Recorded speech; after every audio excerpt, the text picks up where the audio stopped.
Morning, જય માતાજી, જય દ્વારકાધીશ। સવાર પડી ગયું, નાસ્તો પાણી કરી આપણે થઈ ગયા રેડી।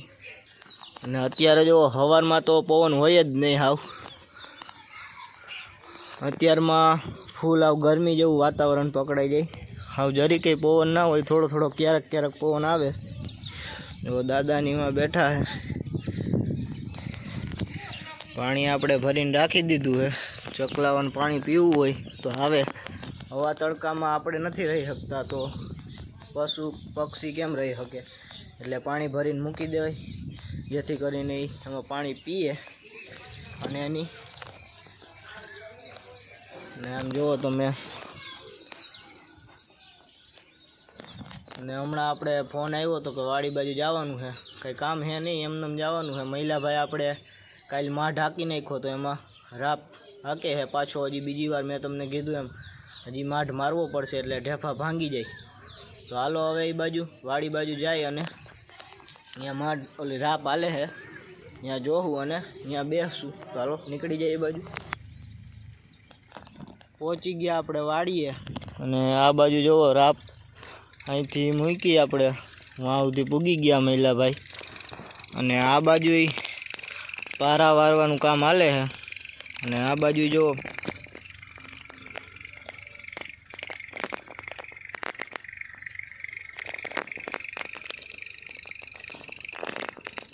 જમલ કાકા જો બેઠા હે।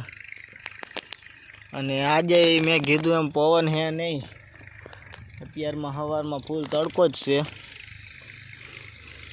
જો રાપ હાલી જાય પછી પાછો માઢ મારવો પડશે, અને આમાંય આપણે માંડવી વાવવાના એટલે આમાંય ક્યારા બાંધીને પછી જ વાવવાના છે। આમાં અત્યારે ક્યારા બંધાય છે।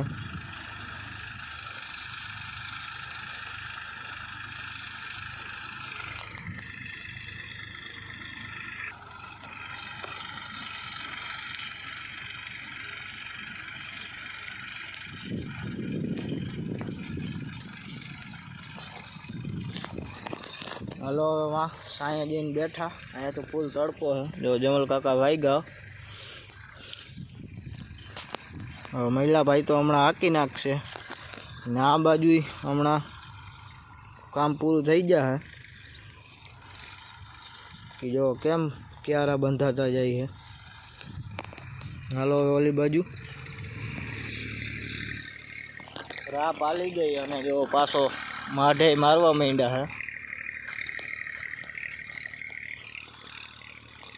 હવે ઢેફા ભાંગે જાઓ કે નહીં, એ તો કહું।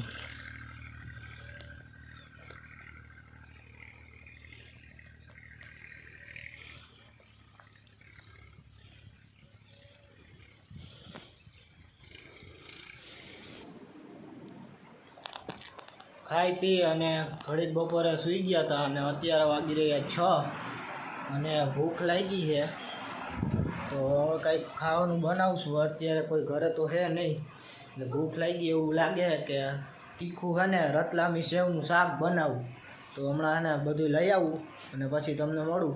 તો હાલો બધું આમ રતલામી સેવ ને એવું બધું લઈ આવીએ જઈને।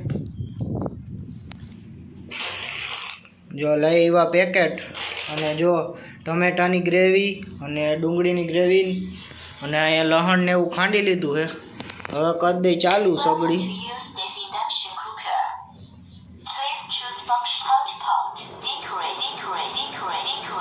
પહેલાં આમાં આપણે તેલ નાખશું 1 પાવરું। તેલ નાખી દીધું આપણે, હવે ઘડીક વાર ગરમ થાય પછી આપણે એમાં જીરું અને રાઈ અને વઘાણી એવું નાખી દઈ, અને પછી ઘડીક વાર એને રાખીએ ને પછી સીધું આપણે આ ડુંગળીનો પેસ્ટ છે એ એમાં નાખી દેવું। ચાલો ફટાફટ એ કરવા માંડીએ પહેલાં। જો આપણે બધું નાખી દીધું આ, અને આવું થઈ ગયું છે। હવે ઘડીક વાર આને પકવવાનું છે, પાકી જાય ને પછી આમાં હજી ચટણી નાખવાની છે। ચટણી નાખી અને પછી આમાં આપણે રતલામી સેવ નાખવાનું છે, અને આમાં મરચાં ફૂલ નાખ્યા જોઈ લો તમે, આ લીલા લીલા અને ફૂલ સ્પાઈસી શાક બનાવ્યું એટલે કે તીખું. જોઈ લ્યો જો અહીંયા ઉડ્યું હાથમાં.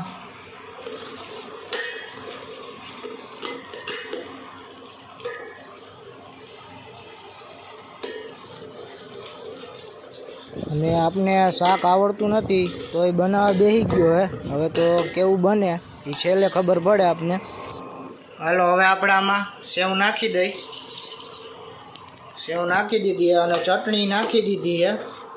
હમણાં આપણું શાક બની જાય. હવે જોરદારનું બન્યું છે. એવું લાગે કે તીખું હશે પણ તીખું જ ખાવું હતું આપણે. જો સરસ મજાનું શાક બની ગયું. હાલો ભૂખે બહુ લાગી છે, ખાવું છે. ઘડીક આને ઓલું થવા દઈ.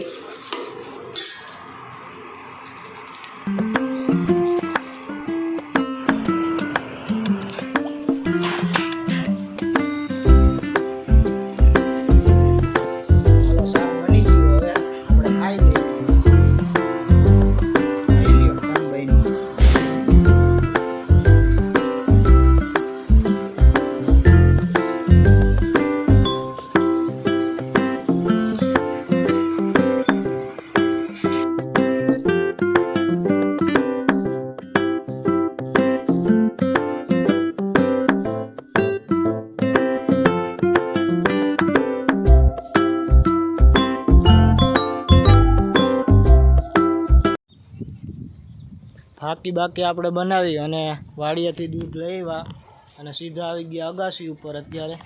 અને પવન જો સરસ મજાનો પવન છે. સુરત દાદા આપણે હાથમી ગયા ક્યારના. અને શાક સારું બન્યું હતું. આપણે કોઈ દી શાક તો બનાવ્યું નહોતું, આજે પહેલી વાર બનાવ્યું. અને વાં જો ઓલી સાઈડમાં જો જીસીબી ને એવું હાલે છે જો. અને ડમરી ઉડ્યો કાંઈક ઝાડવા બાળવા પાડતા આવી છે. જોઈ લ્યો તમે.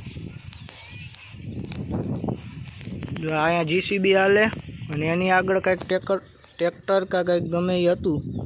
હમણાં અહીંથી દેખાણું તો ખરી પણ હમણાં ઓલી બાજુ વયું ગયું.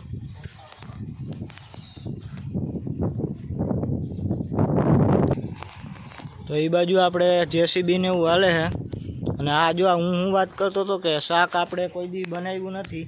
આ પહેલી વાર શાક બનાવ્યું હતું તો એ સારું બની ગયું છે. તો હમણાં છે ને ઘરમાં મેં હમણાં ચખાડ્યું ને કાકાને ને બધાને, તો એ કહે કે સારું બને હે, હવે તારે જ શાક બનાવવાનું એવું કહે.